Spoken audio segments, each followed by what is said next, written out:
প্রতিদিন অন্তত পক্ষে 2-3 মিনিট একটু ধ্যান করা। ধ্যানটা কি? ওই হৃদয়ের মধ্যে ওই ঈশ্বরকে যদি আপনি দীক্ষা নিয়ে থাকেন, তাহলে আপনার যে ইষ্ট দেবতা কিংবা দেবী, তাকে দর্শন করতে হয়। একজন গুরুদেব, আগেকার দিনে গুরুরা তারা গিয়ে গিয়ে এখানে এখানে দীক্ষা দিত বিভিন্ন গ্রামে।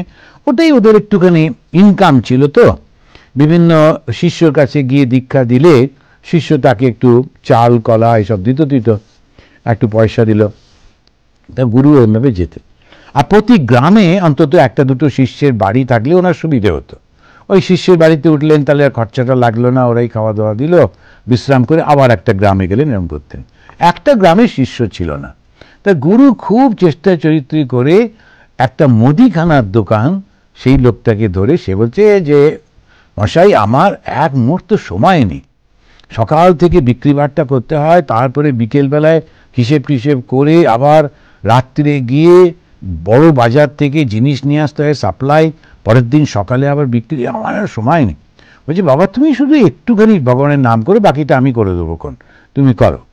তো যাই হোক দীক্ষা দিলেন, দিয়ে গুরু চলে গেলেন। অনেক বছর পরে তা গুরু ফিরে এসছেন, এসে দেখছেন ওই জায়গাটা একটা বিরাট দোকান হয়েছে। সেই ছোট্ট মুদিখানা এখন মুদিখানা আছে, তার সঙ্গে আবার হোটেল হয়েছে, আরও কত কি, বেশ হই হই। উনি ভয়ে ভয়ে ভয়ে গিয়ে বলছেন, আচ্ছা একটা মুদিখানা ছিল, তার মালিক ছিল অমুক। বলে হ্যাঁ উনি তো আমাদের মালিক, আসুন আসুন। বলে নিয়ে গেছে ভেতর দিকে একটা বেশ বড় চেম্বারে, সে ভালো সুন্দর বসে আছে, অনেক হিসেব টিসেব চলছে।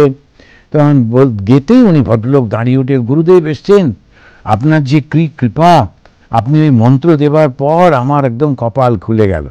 গুরুদেব খুব খুশি, এতদিন পরে একজন শিষ্যকে পেলেন যে যার মন্ত্র হয়ে জপ করে খুব ভালো হয়েছে তার। আচ্ছা একটু বলো কি কি হলো তোমার, কিরকম দর্শন, কিরকম?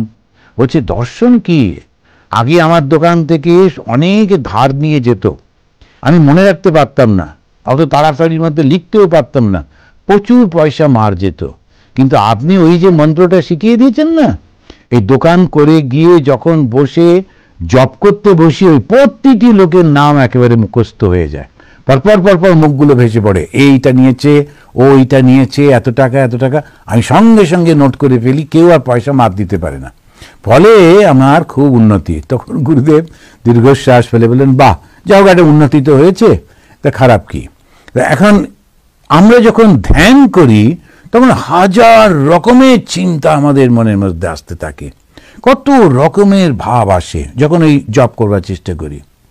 তো ওটা তবু করে যেতে হবে, তবু করে যেতে হবে, তবু করে যেতে হবে, করতে করতে করতে করতে মনটা শুদ্ধ হবে। আর প্রতিদিন অন্তত পক্ষে 2-3 মিনিট একটু ধ্যান করা। ধ্যানটা কি? ওই হৃদয়ের মধ্যে ওই ঈশ্বরকে যদি আপনি দীক্ষা নিয়ে থাকেন, তাহলে আপনার যে ইষ্ট দেবতা কিংবা দেবী, যে দেবতা বা দেবীর নাম আপনি জপ করেন, উনি আপনার ইষ্ট দেবতা বা দেবী। ইষ্ট মানে যিনি আপনার কল্যাণ করেন।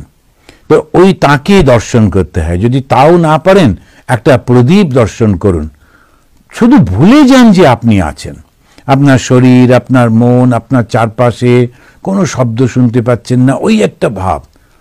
ওই ধ্যানটাই একদম মনটাকে খুব শক্তিশালী করে দেয়।